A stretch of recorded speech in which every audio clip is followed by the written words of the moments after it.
let's talk about all the equipment that you're going to need to bring to be prepared for an all-day Milsim event.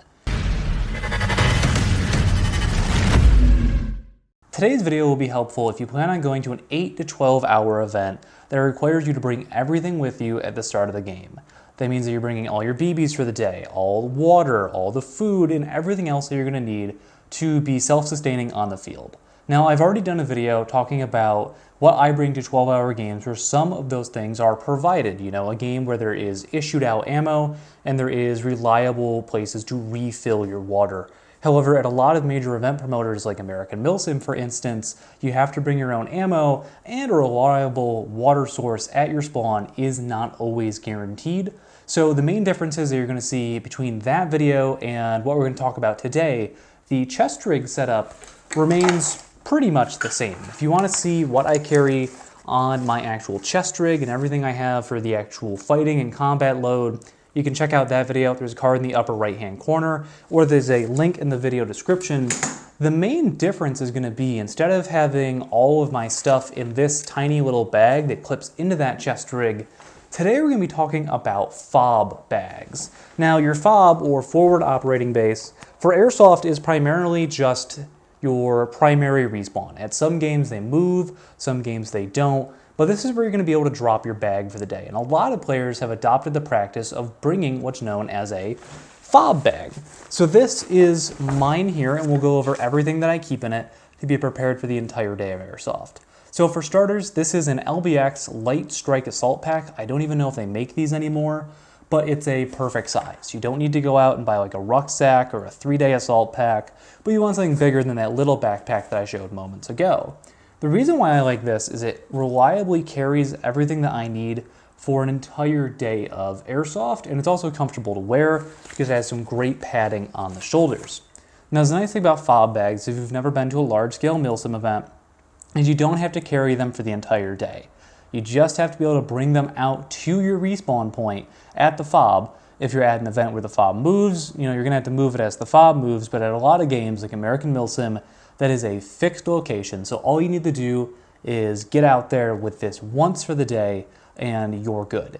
So the idea of the FOB bag is to carry all that stuff that you need to sustain yourself for 8 to 12 hours, but it's in a package that you can put down at your home base and not need all that unnecessary weight on you wherever you go.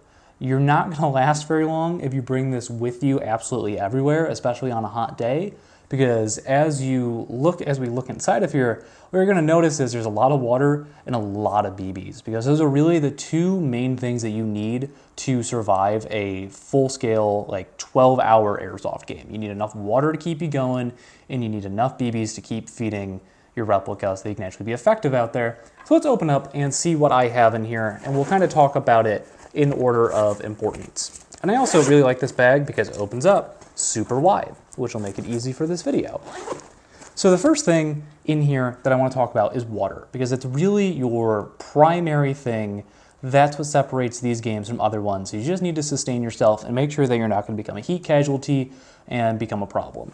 So for me, I really like using smart water bottles. These are the 1 liter ones.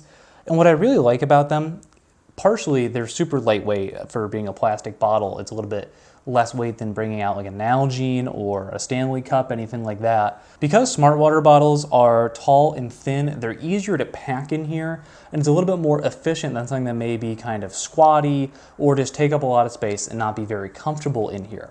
I know a lot of people like to get like a 1-gallon jug. The issue with those is the flimsy ones, the tops like to just fall off if they're not a screw top like smart water bottles, or they're just kind of awkward to carry and they don't fit in the backpack very well. So with these, depending on the day, I'll bring, 3 of them.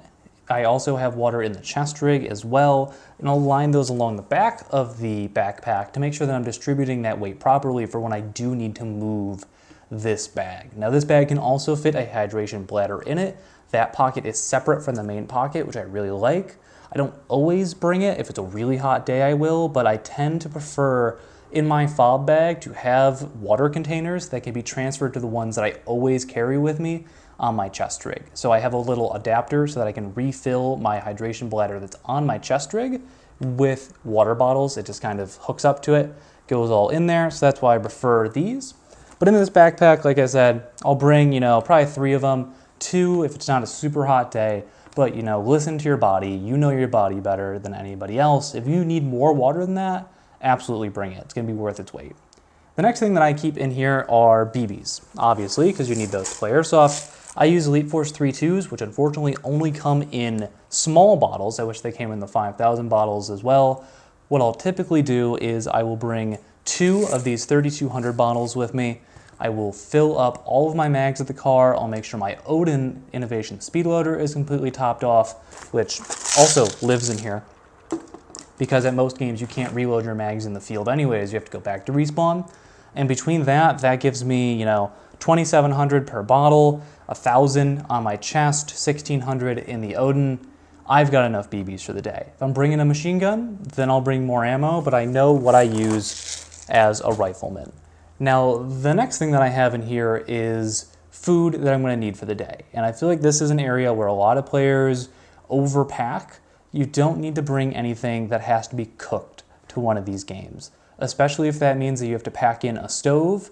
I just don't think it's worth it at only an 8 to 12 hour game. I think you can survive off of food that doesn't need to be cooked.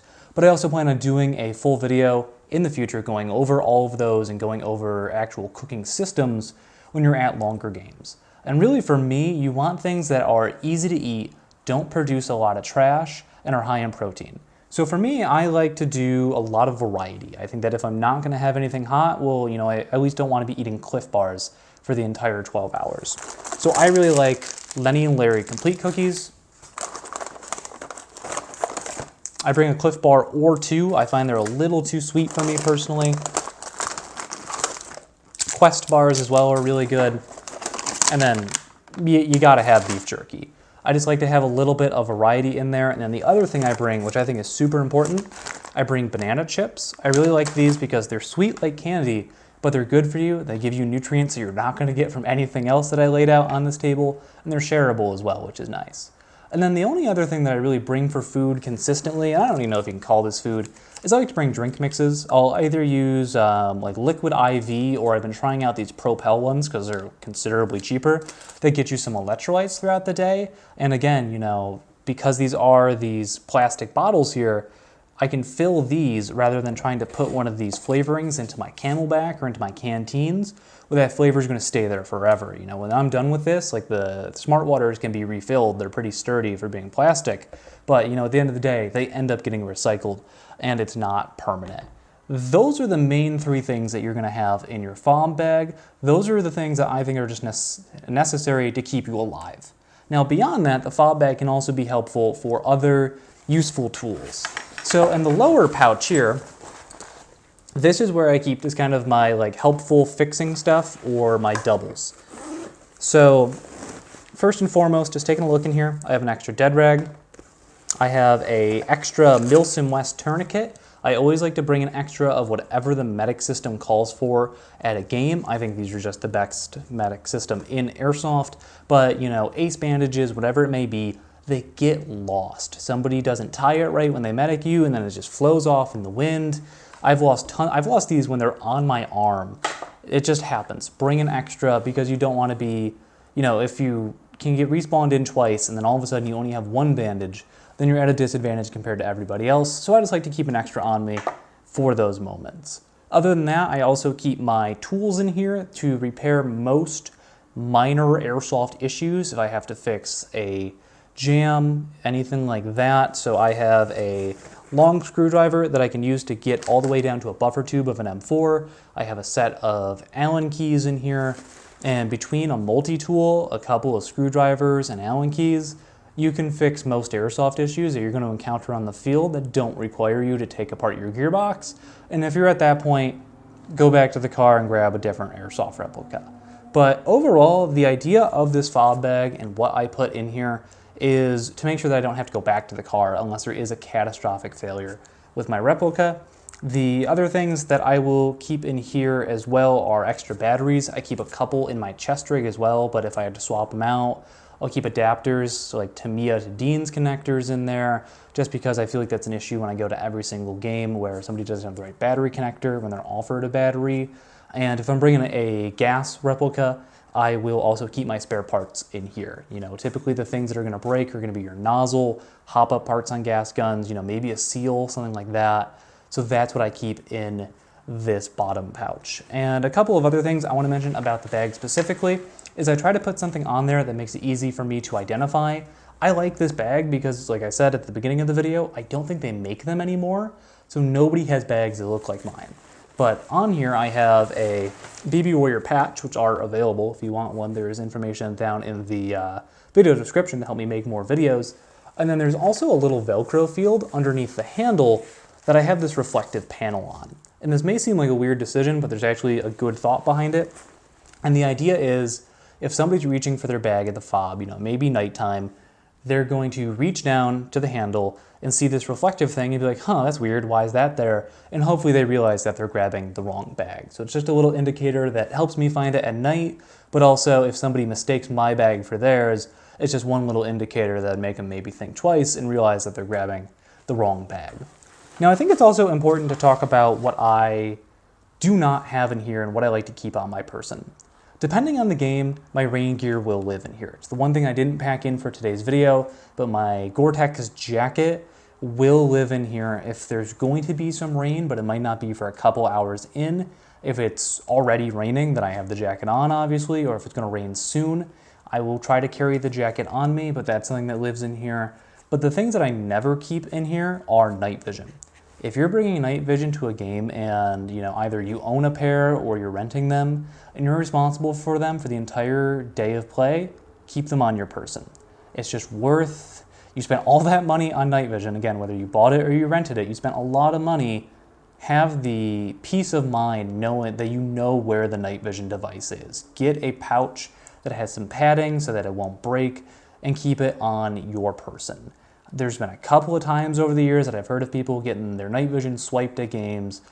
I just don't want that to happen to me personally, so I never leave it in the FOB bag because think about it. You're going to be away from this for hours and, you know, things can happen. I don't mean to make anybody paranoid, but, you know, I'd rather just be prepared and not have the issue happen and carry something valuable like that on there. I typically keep my cell phone on me, but I have a dedicated pouch that keeps me from losing it. I do keep my car keys in here while I play though. I feel like I've never heard of somebody losing their car keys when it's been in a bag like this, but I hear about it all the time when it's in their kit mixed in with other stuff. So hopefully that was helpful for you all. Again, big thing is that make sure this is comfortable to carry with you on the field. Either if you're the FOB that's farther away from the parking lot, or if the FOB moves throughout the day, you don't want this to be uncomfortable, and I'd recommend that your kit makes it easy to wear. Now, if that means that you're running a chest rig, I think that's the best option because there's really nothing on your back.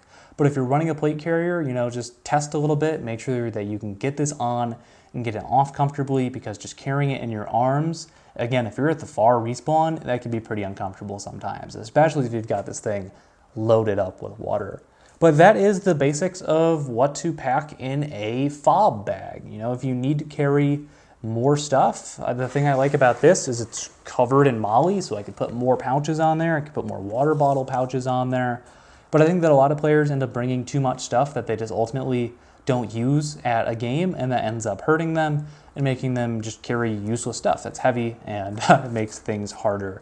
But if you have any more questions, make sure to leave a comment down below. I'm going to kind of start and turn this into a series. In the next video, we'll be talking about what I bring in a ruck for a game where you have to sleep there. So primarily Milsim West, but I think a FOB bag is just fine for games like American Milsim.